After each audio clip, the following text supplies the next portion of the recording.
창세기 47장 7절부터 12절 말씀 해가지고 야곱의 치유한 증거 하나님 말씀 증거하겠습니다. 야곱의 치유. 복음성가 중에 야곱의 축복이라는 그런 흥겨운 찬양이 있습니다. 야곱의 축복은 들어봤는데 야곱의 치유는 못 들어봤어요, 저도. 근데 제목을 잡을 때 야곱의 치유에 대해서 해야겠다. 야곱의 인생을 치유적 관점으로 한번 봐야겠다 생각을 하게 됐습니다. 그래서 어떻게 보면 야곱의 간증이기도 하고 야곱의 인생을, 야곱의 일생을 보는 시간이기도 합니다. 그것을 치유의 관점으로 보도록 하겠습니다. 치유하면 우리가 어렸을 때 상처를 싸매는 게 가장 첫 번째 순서죠. 그러나 그냥 어렸을 때 상처에 이렇게 싸매고 회복되고 그런 것이 아니라 전 인생을 하나님의 관점으로, 하나님의 목적과 사명의 관점으로 바라보는 게 진정한 치유입니다. 그러니까 우리가 치유 받았다 안 받았다 뭐 이런 거, 그냥 열받는다, 분노가 있다, 뭐 과거에 묶였다 이런 게 아니라 진정하게 내 인생을, 사람들의 삶이 건강하게 하나님의 관점대로 하나님의 형상이 담긴 인간의 모습으로 살아가는가, 이게 치유적인 관점이에요. 그러니까 하나님의 형상 회복, 이것이 치유거든요. 하나님이 이 땅에 날 보내신 그 목적대로, 이미지대로, 그 모습대로 살아가는 게 치유인데 야곱의 인생을 그렇게 보겠다는 거예요. 그리고 우리 인생을 적용해서 내가 하나님의 관점대로 하나님의 형상 회복이 되어서 하나님의 형상이 닮은, 하나님을 닮은 사람으로 살아가는 게 그게 치유죠. 그러한 모습으로 내 삶에 적용할 수 있도록 이 시간, 귀한 은혜 받는 시간 되시기 바랍니다. 저는 성경 읽으면서 다윗에 대해서 많이 연구를 했어요. 다윗을 읽으면서, 시편 읽으면서 내가 다윗의 그 마음을 가지면서 그 심정을, 또 요셉을, 제가 옛날에는 청년 때는 다윗이다, 나는 요셉이다 그러면서 성경 읽었어요. 근데 최근에 야곱에 대해서 봐야 된다는 생각이 마음에 확실히 왔어요. 제가 인생을 살아보고 모든 주위 사람을 보면 다 사람의 성격도 있고 환경도 다른데 요셉과 아브라함 이런 사람 극히 드물더라고요. 그러니까 100% 순종하고 이삭 같은 사람도 드물어요. 그러니까 이삭을 보면 인생도 있는데 그게 드물어요. 100% 순종하는 사람 드물어요. 요셉도 마찬가지고. 근데 야곱 같은 사람들이 많이 있는 것 같아요. 야곱. 경험하면서 인생을 살아가면서 왜 저렇게 살까? 100% 하나님밖에 순종하면 되지 왜 저렇게 살까? 이런 걸 많이 경험했는데 그게 야곱이 대표되는 야곱. 그래서 우리가 야곱하면 목사님들 설교 많이 하고 들어보고 연구하면 사기꾼이다 이렇게 얘기를 해요. 근데 그가 인생을 살아가면서 내가 사기를 치면서 산다 이런 생각을 했을까요? 모르죠. 야곱은 내가 사기꾼이야 하면서 살지 않았어요. 근데 그 인생을 살아보니까 환경에 또 이끌리면 자기 어떤 이런 욕망에, 욕구에 이끌려서 남을 속이면서 살 수밖에 없는 그런 인간의 연약함이 있다는 거예요. 그래서 나쁘게 말하면 사기꾼 야곱이다 뭐 그렇게 하는데 그렇게 말할 필요 없고 그 인생을 들여다보니까 어쩔 수 없는 상황 가운데 타협했다든지 어쩔 수 없는 상황 가운데 자기 욕심을 좀 챙겼다든지 이렇게 부드럽게 얘기할 수 있어요. 그래서 우리가 대부분의 사람들이 신앙을 이렇게 보면서 야곱의 인생을 보면서 우리 인생을 치유받기 원합니다. 내가 왜 하나님께 100% 순종을 못할까? 그런 생각을 가지면서 야곱의 인생을 들여다보겠습니다. 창세기 47장 9절에 보니까 야곱이 바로에게 아뢰되 내 나그네 길이 세월이 130년이니이다. 험악한 세월을 보내었나이다 하고. 창세기 47장은 야곱이 자기 요셉의 아들을 이끌려서 애굽에 내려가서 애굽의 바로왕을 만나는 장면입니다. 그래서 7절부터는 바로왕을 아련하고 그곳에서 바로왕을 축복해주고 환담하는 장면이에요. 근데 야곱이 자신을 소개하기를 나그네 길에 세월을 살았다. 나그네로 살았다. 나그네라는 것은 현재 없는 단어예요. 우리 한국 사회. 예전에 우리 조선시대에는 나그네가 많았잖아요. 떠돌면서 하룻밤 묵고 한 달 묵고 그러면서 그처럼 자기 인생을 야곱이 나는 떠돌이 인생을 살았다. 나그네 인생을 살았다. 130년인데 우리 조상에는 비치지 못했다. 170억 이상. 아브라함 몇시까지 살았잖아요. 나는 130, 현재 나이가 130인데 험악한 세월을 보내었다. 이렇게 간증을 하는 거예요. 그 험악한 세월에 대한 그 단어에 집약된 그 야곱의 인생은 얼마나 험악했습니까? 떠돌이 인생을 살고 이것저것 돌아다니면서. 예.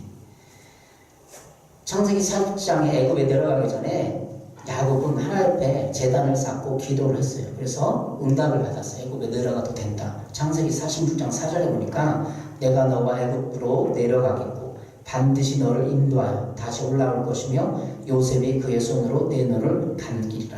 응답을 받고 음성을 듣고 애굽에 내려간 거예요. 그리고 애굽에서 바람을 축복해 온 거죠. 축복. 예.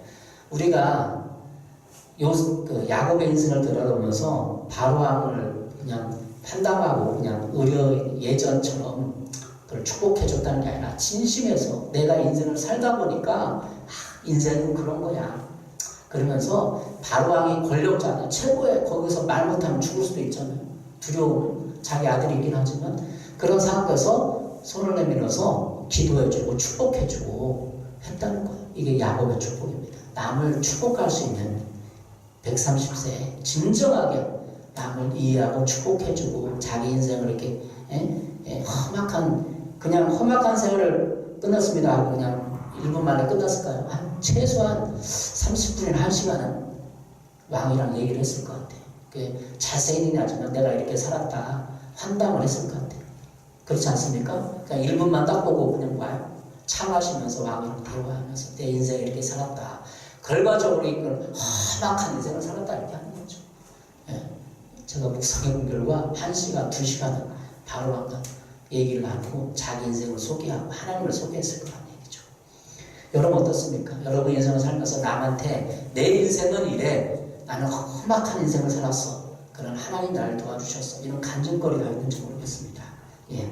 오늘 삶의 현장, 이 나그네라는 것을 쭉 성경을 찾아보면서 야곱이 어떤 인생을 살았는지 한번 쭉 살펴보겠습니다. 그는 험악한 인생을 살았는데 히브리서에는 이렇게 기록하고 있습니다. 히브리서 11장 13절 이 사람들은 다 믿음을 따라 죽었으며 약속을 받지 못하였을 때 그것들을 멀리서 보고 환영하며 또 땅에서는 외국인과 나그네임을 증언하였으니 그들이 이같이 말하는 것은 자기들이 본향 찾는 자임을 나타냅니다.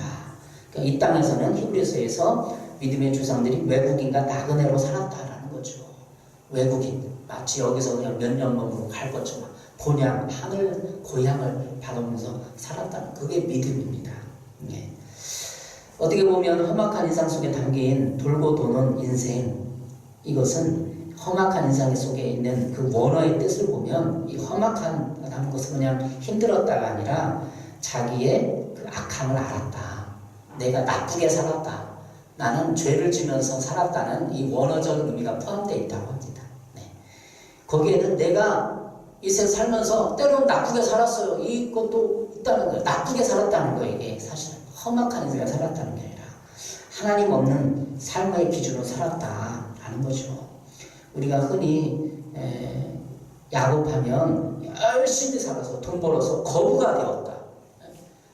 자기 고향에 돌아갈 때는 수많은 짐승들을 데리고 재산을 목록을 가지고 4명의 아내와 함께 성공한 이런 이미지로 설교하고 듣고 했어요.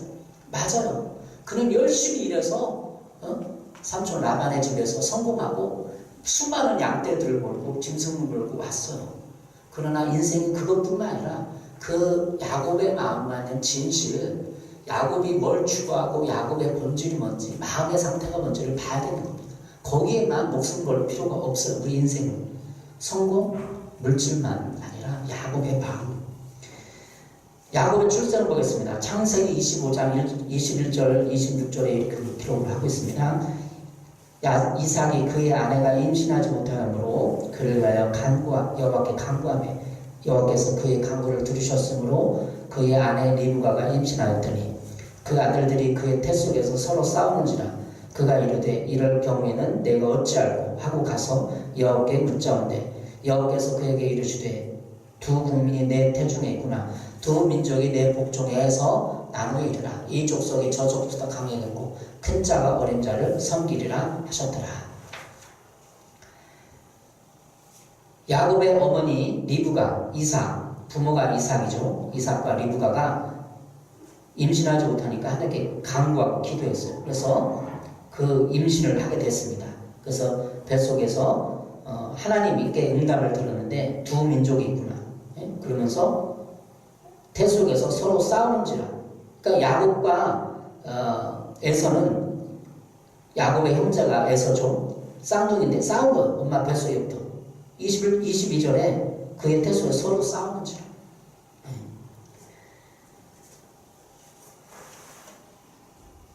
창세기 25장 24절 25절 쭉 읽겠습니다. 그 해상기간에 찬뜻 태 쌍둥이가 있었는데 먼저 나온 자는 전신을 털옷 같아서 이름을 에서라 했고 후에 나온 아우는 손으로 에서의 발꿈치를 잡았으며 그 이름을 야곱이라 하였으며 리브가가 그 아들을 낳을 때 이삭이 60세였더라. 그러니까 60세에 이삭이 40세에 결혼했거든요. 그러니까 60세에 아기를 낳았으니까 20년 동안 아기를 못 낳은 거. 얼마나 리브가가 서운하고 그 당대 고대 사회에는 아기 못 낳는 여자 힘들었어요. 손가락 잡고 받고 20년만 아기를 낳은 거예요. 너무나 감사하고 기쁘고 기도해서 낳은 아들이에요. 근데 엄마 뱃속에서 그 쌍둥이가 서로 싸우는 거. 엄마 뱃속에서부터 싸웠다는 말에 태교를 할 때나 태어나 어땠을까 그 상태가 생각을 해보게 됩니다. 그리고 또 23절에 보면 큰 자가 어린 자를 섬기려라. 이미 기도하면서 응답을 받았어요. 두 명이 쌍둥이인데 큰 자가 어린 자를 섬긴다고 받았어요. 사명에 관한 거예요. 에서가 큰 형이고 야곱이 동생인데 바뀐 거죠.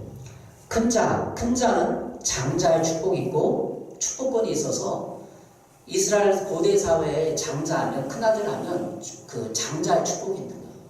장자의 권리가 있고 재산력을 다 가져갈 수 있고 축복해 줄 수 있는 그 계보가 있어요. 그런데 이미 임신하고 태어날 때부터 야곱이 에서가 야곱을 섬긴다. 형이 동생을 섬긴다고 나와 있어요. 그러면 이삭과 리브가는 이 신앙을 가지고 함께 기도해서 받은 아기니까 두 명의 아들을 놓고 교육을 해서 신앙으로 예배하면서 하나님을 이렇게 찬양하고 예비하고 늘 교육을 했어야 돼요. 그러니까 그 교육을 안 시킨 거예요. 교육을 안 시키고 이삭이 나중에 어떻게 되냐면 청소년가 되고 성인이 됐는데도 서로 경쟁을 시키는 거예요. 이삭은 서로 경쟁을 시켰어요. 상상해 본 거예요. 어떻게 교육했을까? 막 누가 잘한다 지켜주고 막 경쟁을 시켜서 서로 경쟁하게 만든 거예요. 창세기 27장 41절부터 읽어보겠습니다. 그의 아버지가 야곱에게 축복한 그 축복으로 말미암아 에서가 야곱을 미워하여 심중에 이르기를 아버지를 곧 갈 때까지 가까웠은즉 내가 내 아우 야곱을 죽이리라. 서로 경쟁하는 관계니까 미워한 거예요. 그리고 창세기 27장에 이미 장자에 대한 파주간거리를 팔았잖아요. 야곱이. 에서가 들에서 막 사냥하고 하루 종일 막 짐승 잡고다 너무나 배가 고파갖고 딱 왔는데 저녁 때쯤 딱 왔는데 너무나 배가 고파서 야곱이 팥죽을 쓰고 있는 거예요. 야 그거 줘라. 그럼 야곱이 아닙니다. 형 내가 줄 테니까 배고파서 줄 테니까 장자권 나에게 파시오. 그래갖고 팔아버린 거예요. 근데 에서가 장자권을 판 그 순간에 그냥 농담으로 들었겠죠. 이거는 그냥 한 숟갈 먹고 아무것도 아니다. 장자권 내 거지 뭐. 근데 파란 즉시 그 말에 권세가 있는 즉 해갖고 팔린 거예요. 장자권이 없어진 거예요. 그 얼마나 억울해. 나중에 인생을 되돌아보니까 에서가 그러니까 야곱을 미워하는 거죠. 창세기 27장 41절 그의 아버지가 야곱에게 축복한 그 축복으로 말미암아 에서가 야곱을 미워하여 심중에 이르기를 아버지를 곧 갈 때 가까웠으면 내가 야곱을 죽이리라. 살인의 결심을 한 거예요. 죽여버리겠다. 그 정도 복받치는 분노가 있다는 거예요. 경쟁을 시켰으니까 청소년기 때 계속 경쟁을 시켜봐 둘이 얼마나 미웠겠어요. 근데 저놈이 내 장자권을 빼앗아왔어. 그 고대사의 장자권을 무시 못하는 모든 역사의 일과 장자에게 흘러가는 거예요. 그리고 축복권까지. 예? 창세기 21장 40을 이렇게 마다들에서의 말이 리브가에게 들리매 이에 사람을 보내어 작은 아들 야곱을 불러 이르게 이르되 내 형 에서가 너를 죽여 그 안을 풀려 하니 내 아들아 내 말을 따라 이런 하란으로 가서 내 오라버니 라반에게 피신하여 내 형의 노가 풀리기까지 몇 달 동안 그와 함께 거주하라. 근데 몇 달이 아니라 리브가 어머니가 몇 달만 가 있어. 그런데 20년 동안 살게 되고 20년 동안 내 형의 분노가 풀려 내가 자기에게 한 것을 잊어버리거든 내가 곧 사람을 보내어 너를 다시 불러오겠다. 리브 엄마가 약속했어요. 근데 그 약속은 이루어지지 않고 20년 동안 거기서 타향살이를 하게 되는 거죠. 왜 장자권을 야곱이 빼앗았을까? 아까도 얘기했지만 교육을 하면서 야 하나님이 너 태어날 때 이렇게 얘기했어. 자녀들은 늘 교육을 했어야 돼요. 그리고 신앙으로 예비하고 기도하고 그러면 빠지지 않죠. 우리가 아는 세종대왕 유명한 왕도 왕을 될 때 몇째 아들이요? 셋째 아들이었어요. 근데 세자가 그 당시에 세종이 있을 때 그 세자가 누구냐면 양녕대군이었어요. 그리고 둘째가 효령대군이었어요. 효령대군이 그 아버지가 세종에게 왕위를 주고 싶은 그런 마음이 있다는 걸 알고 포기를 하고 절에 들어갔어요. 절에 들어가서 불가에 귀를 했어요. 효령대군이. 만약에 효령대군이 자기를 포기하고 내가 왕이 되겠다 하고 결심했으면 아마 피비린 나는 왕족 간의 싸움이 벌어졌을 거예요. 이거는 상식적이지만 세종대왕이 왕에 대해서 우리나라 어떤 큰 문화의 꽃을 피웠는데 효령대군이 포기하지 않았다면 그것을 갖고 싶었다면 왕을 갖고 싶었다면 그 세종대왕이 있었겠느냐는 얘기죠. 누가 죽어도 한 사람 죽었지. 근데 에서가를 왜 포기 못했냐 이거 장자권. 끊임없이 이삭은 자기 아들 에서를 붙들고 계속 얘기를 하고 친밀감을 나누고 이삭이 마음에 드는 거죠. 리브가는 야곱이 마음에 들고 늘 부엌에 있으니까 또 자기가 친밀감을 나누고 엄마들은 자기랑 맞닥뜨는 아들을 좋아하잖아요. 왜 리브가가 야곱을 좋아했을까? 부엌에서 자기를 도와주니까 막 이렇게 얘기해주고 아기자기 얘기했으니까. 에서는 반면에 남성적이고 터프하고 사랑을 즐기고 아버지의 마음을 시원케 하고 아버지 마음에 든 거. 온 가족이니까 2대2의 강도가 2대2 한 가족이 한 예수님을 믿는 하나님을 섬기는 믿음의 가정 딱 서로 결속된 가정이 아니라 양대 산맥이 있는 어머니를 중심으로 아버지를 중심으로 그러니까 문제가 일어나고 그의 상처가 있고 그 상처를 통해서 모든 인생이 풀어나가는 거죠. 야곱의 인생을 소유와 존재를 보겠습니다. 야곱이 소유하고 싶은 것은 장자권이었고 축복권이었어요. 축복권도 자기 양털을 입어서 속여서 기도를 받잖아요. 왜 속입니까?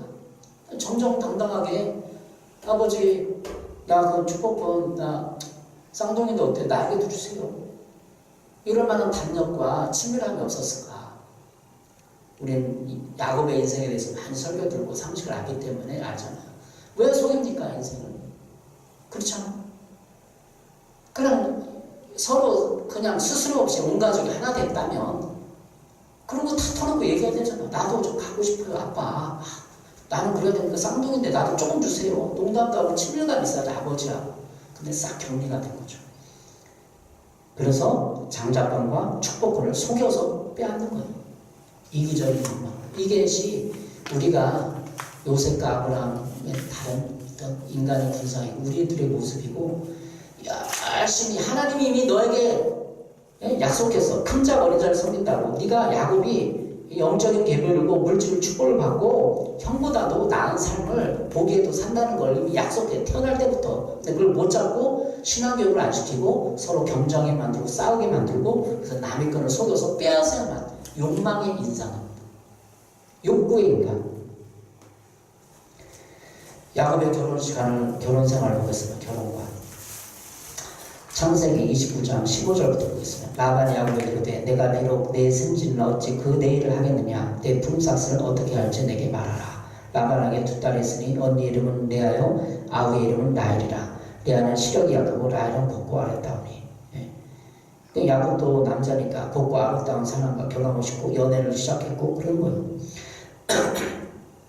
장자의 명분을 빼앗기고 에서가 죽을까봐 이제 삼촌 멀리 있는 리브가의 그 오빠겠죠. 리브가의 오빠의 그 삼촌 집에 가서 살게 되는 거죠. 근데 거기서 그냥 있겠습니까? 처음 한두 달은 기뻐하고 몇 개월은 그냥 귀염도 받고 사랑도 받고 사는데 이제 외삼촌 라반이 너 안 돼. 여기서 너 그냥 살 수 없어. 일해라. 이게 된 거 아니에요. 그래서 나중에 20년 동안 거기 살게 되는데 6년 동안 그냥 살게 됐어. 일하면서 이렇게. 근데 결혼하고 싶고 서로 이제 연애한다는 안 되니까 내 땅을 줄 테니까 일을 해라. 그래서 7년을 라헬을 위해서 일했고 결혼 신랑을 차려보니까 라헬이 자기가 연애하고 좋아하는 라헬이 없고 레아가 딱 들어가 있으니까 그러면 또 저기 라헬을 원하면 또 7년 더 일해라. 좀 일해라. 그래서 14년을 일하고 그렇게 된 거죠. 네.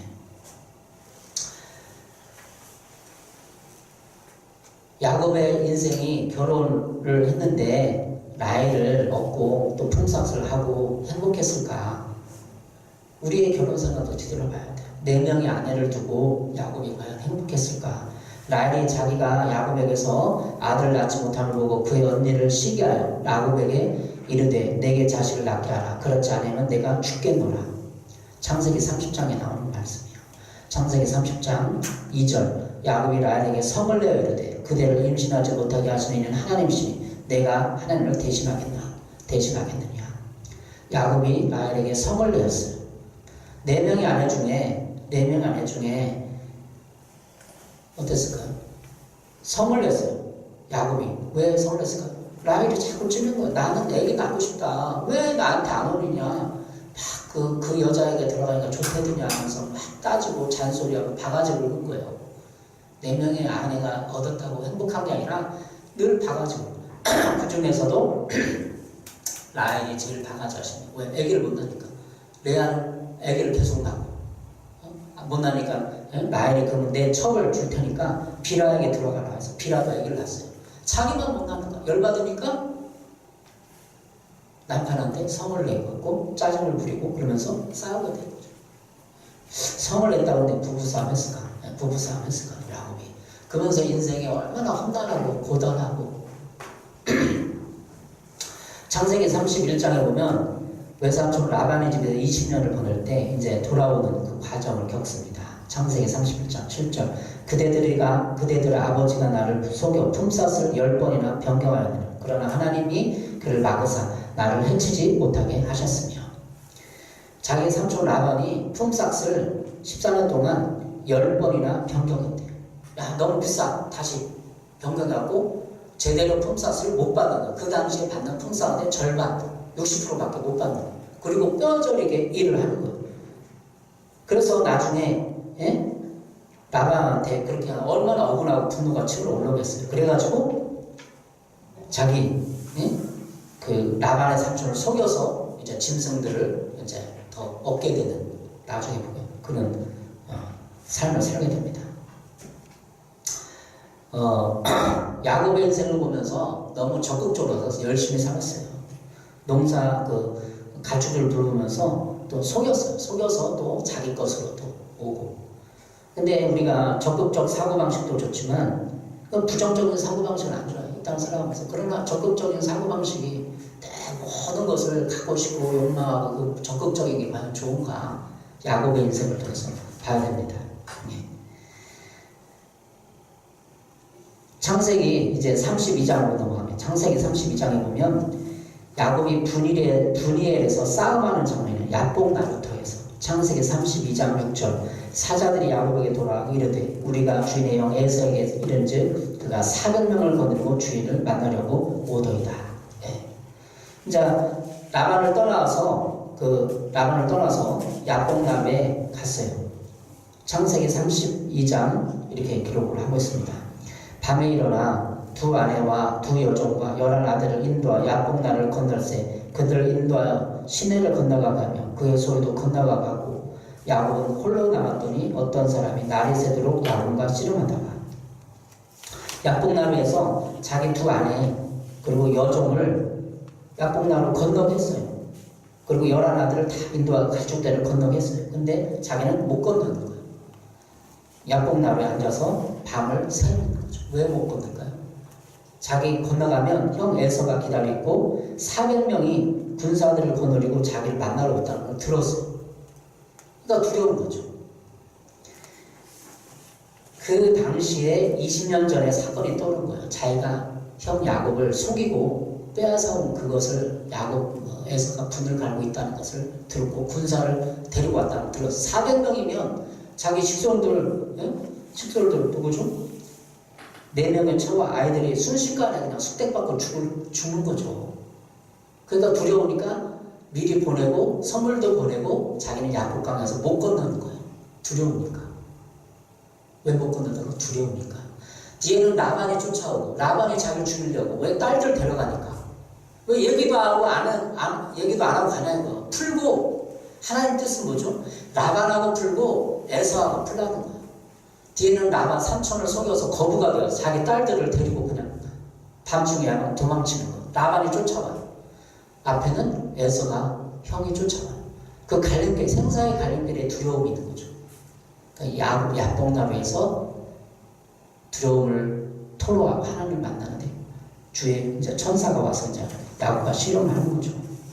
이런 상황이 있으니까 여러분, 내가 살아온 이 삶에 씨를 뿌렸어요. 내가 과거에 싸운 사람, 과거에 미워했던 사람들이 여러분의 가슴에 그대로 있어요. 누구한테 사기쳐놓고 속였던 사람들이 지금도 시간이 흘렀지만 있다는 거예요. 하나님 그걸 풀어라는 거예요. 뒤에서는 라반 자기 삼촌이 20년 동안 품삯을 변하게 했으니까 억울하니까 자기도 열심히 해서 그 번 재산. 라반에게 제일 긴 것은 여기 두라비라고 나오지만 결국은 자기 딸들이에요. 딸들을 보내고 싶지 않은 거예요, 라반은. 그리고 야곱은 그게 두렵고 그 직면에서 살아가는 겁니다. 살아가는 겁니다. 야곱 강가에서 창세기 32장에 보면 25절입니다. 창세기 32장 25절. 자기가 야곱을 이기지 못함을 보고 그가 야곱의 허벅지 관절을 치매 야곱의 허벅지 관절이 그 사람과 씨름할 때 어긋났더라. 그가 이르되 날이 새르니와 나로 가게 하라. 야곱이 이르되 당신이 내게 축복하지 않으면 가게 하지 아니하리라. 그 사람이 그에게 이르되 내 이름이 무엇이냐. 그가 이르되 야곱이니이다. 그가 이르되 내 이름을 다시는 야곱이라 부를 것이 아니요 이스라엘이라 부를 것이니 이는 내가 하나님과 몇 사람과 겨루어 이겼습니다.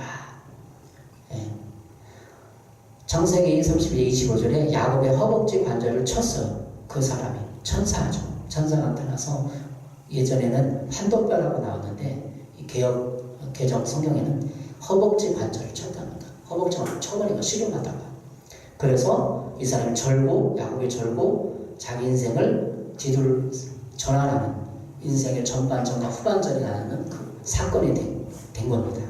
이제 야곱이 아니라 이스라엘이 된 거예요. 이름을 바꿔준 거예요.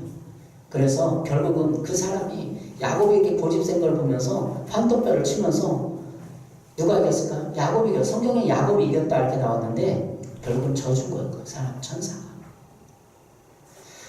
하나님은 우리 인생이 자기가 너무나 두려운 순간에 하나님을 붙잡고 나 좀 제발 도와주십시오. 이럴 때가 있어요. 에서가 옵니다. 죽을지도 몰라요. 두려움을 하기 때문에 축복하기를 원합니다. 그러면서 이제 에서의 마음을 하나님 변경시켜 주시고 분노와 복수심이 아니라 야곱을 만나는 순간 탁 형제가 생각하고 막 궁율의 마음이 불타올라서 화하게 됩니다. 이 야곱 강가에 야곱의 이 마음을 한번 보세요. 두려움에 벌벌 떨고 있는 내가 뿌린 씨 때문에 속여고 그 정치한 것은 많이 있는데 물질이 많이 있는데 아내도 있는데 너무나 두려운 거죠. 뿌린 씨 때문에 그때 하나님을 만나게 된 겁니다. 이스라엘의 부름을 받게 된 거죠. 창세기 30장에 쭉 나오는데 디나의 강단 사건이 나와요. 우리가 더 이상 이제 삶에 진척이 없어요. 하나님을 만났어요. 이스라엘을 불렀어요. 예수님 체험됐어요. 교회 나와서 뜨거운 어떤 하나님의 은혜도 경험했어요. 근데 더 이상 진척하지 못하고 내 삶에 변화가 없어요. 창세기 34장에 자기 딸 디나가 강간을 당하고 그리고 큰 교훈을 얻고 그 삶에 현장에서 벗어나서 베델로 올라가요. 창세기 35장 1절 2절입니다. 하나님이 야곱에게 이르시되 베델로 올라가라. 거기 거주하며 내가 형 에서의 낯을 피하 도망하던 때 내게 나타났던 하나님께 거기서 제단을 쌓으라 하신지라. 야곱이 이에 자기 집안 사람과 자기와 함께한 모든 자에게 이르되 너희 중에 있는 이방 신상을 버리고 자신을 정결하게 하고 너희들의 의복을 바꾸어 입으라. 하나님이 음성을 듣고 또 야곱이 자기 집안 모든 사람 이방 신상을 버리자. 드라민도 버리고 뭐든 버리자. 영적인 의미는 무엇일까요? 지금까지 하나님 아닌 모든 것을 버리자는 거예요. 하나님보다 앞서는 사고방식 버리자. 자녀, 돈, 물질, 주의, 학력을 버리자. 우리 신앙에 접목해 봤을 때요. 왜 디나의 강간 사건이 창세기 30장을 버렸을까? 하나님 만났음에도 에서와 라반을 풀었음에도 그것이 하나님이 풀게 해준 사건임에도 불구하고 어물쩍쩍 자기 우상을 버리지, 드라마를 버리지 못하고 그냥 삶의 현장에서 그냥 사는 거예요. 분명히 창세기 35절 베델 사건은 창세기 28장에 하나님을 만나기로 약속한 그 장소예요. 하늘이 열리고 사닥다리가 하면서 광야에서 자기 그 에서를 피해서 도망가서 광야에 잠자할 때 하나님께 서우라고 기도했던 장소라고. 그래서 하나님은 베델로 올라가서 거기서 야곱의 제단을 쌓고 제물을 드리고 기도하는 걸 봤다는 거죠. 야곱의 인생이 너무 많아요. 설명하기에 너무 30분의 설명이 너무 적어요. 그렇지만 이런 걸 보면서 야곱의 인생을 생각해 보는 겁니다. 그리고 7년 기간이 지나면서 야곱은 요셉에 살았다는 소식을 들어요. 그리고 애굽에 내려가는 거죠. 전에는 자기 아들 요셉이 죽었다고 생각을 했어요. 그 짐승이 찢겨는 그 피 묻은 것을 보면서 물론 자기 형들이 속였죠. 자기 형들 야곱의 아들들이 속여갖고 요셉이 팔아 넘겼음에도 죽었다고 속인 거 아니에요. 속임을 받았어요.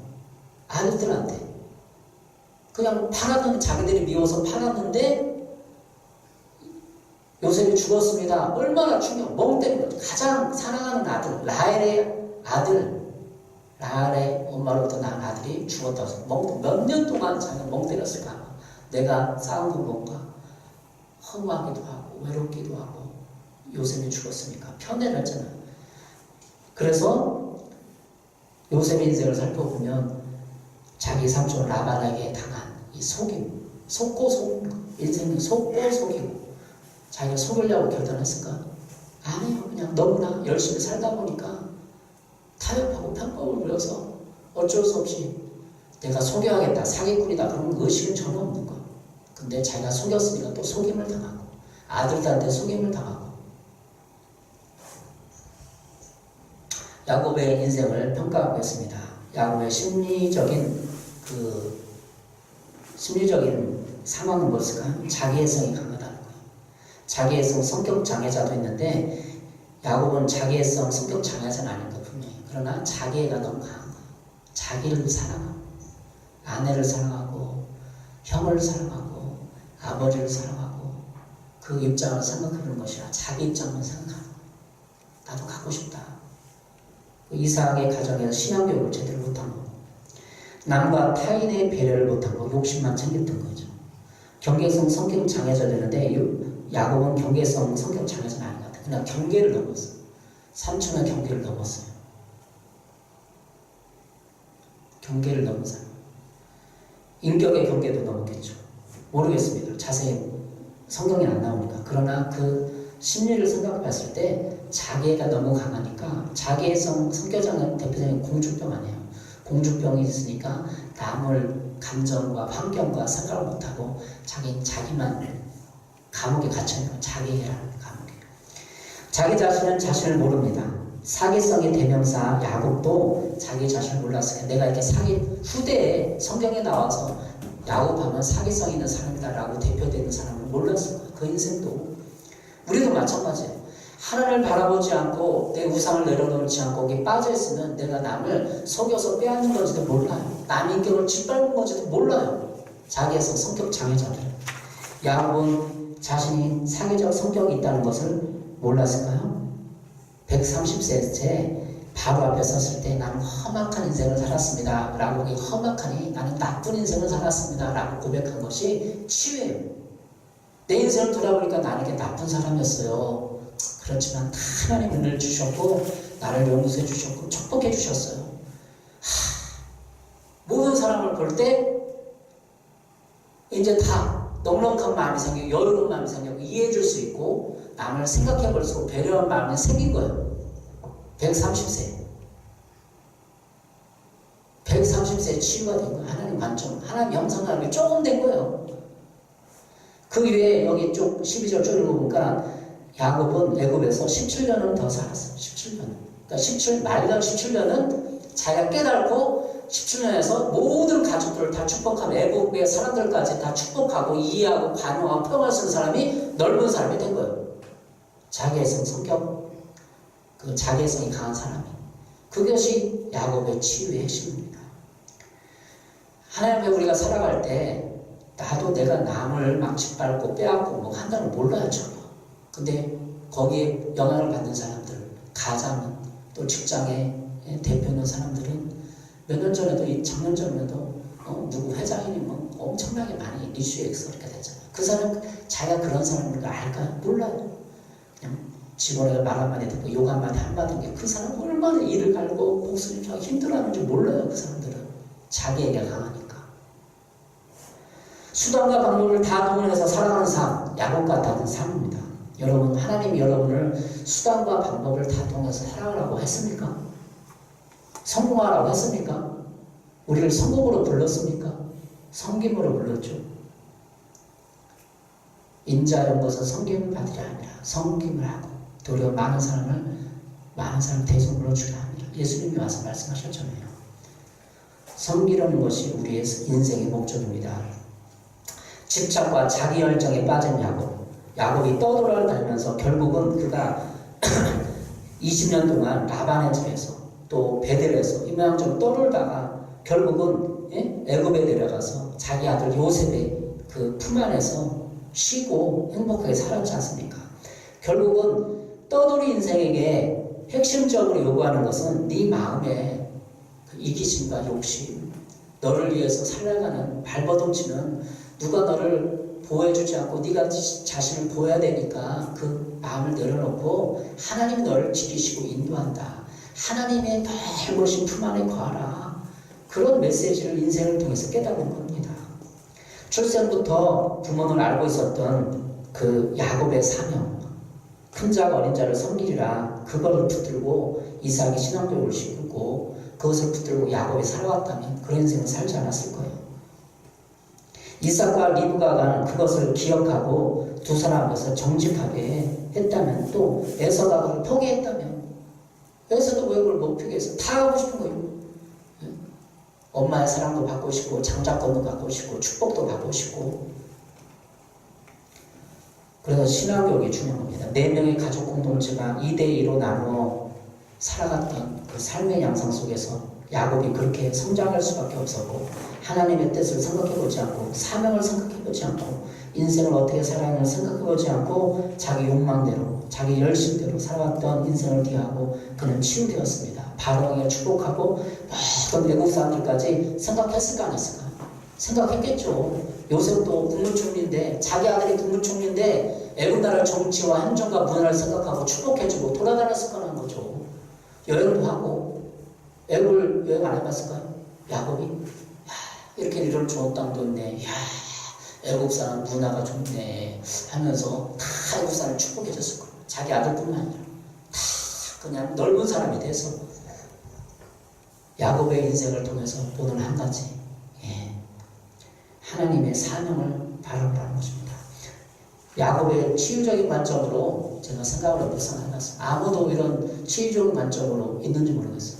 찾아보려고 해도 야곱이 왜 치유됐다고 하는 건가? 그 험악한 인생 속에서 모든 사람이 이해하고 자기 옆에 있는 사람과 경쟁하지 않고 이해해주고 배려해주고, 결국은 하나님 우리에게 형상 회복이라는 게 그런 거 아니에요. 이익과 같이 나누고 배려하고 인격적으로 존중해주고, 내가 많은데 저 사람이 못하다고 경계를 넘어서 저 사람 인격을 무시하고 그 경계성 성격 장애들이 막 감정의 기복, 심하게 여러 가지 현상이 있어요. 그러나 돈 없는 사람은 낙객평가에서 내가 그 사람한테 말할 권리가 있다 생각하는 거예요. 너는 돈을 못 버니까, 너 이러니까 너는 나한테 그런 걸 당하고 살아야 돼. 이게 얼마나 하나님의 죄악된 생각들이에요. 소유로 보는 게 아니라 본질로 이 사람은 하나님의 형상이 담긴 사람이기 때문에 내가 그렇게 하면 안 된다. 하나님의 죄를 짓는다는 거죠. 그게 본질이 다 하나님의 형상이 담긴 그릇이기 때문에. 기도하겠습니다. 사랑해 주님 감사합니다. 야곱의 인생을 통해서 다는 못 봤지만 야곱이 얼마나 자기 열심을 내는 사람이었고 성공하고 싶은 욕망이 강한 사람이었고 그래서 이루었긴 이루었지만 자기 아들도 잃어버리고 뺏기고 속임을 당한 야곱의 고통과 한을 살펴보았습니다. 우리도 하나님 앞에 인생을 살아갈 때 하나님만 바라보면서 내 우상을 내려놓고 내 열심을 내려놓고 살아가게 도와주시옵소서. 하나님 만나게 도와주시옵소서. 예수님의 이름으로 기도했습니다. 아멘.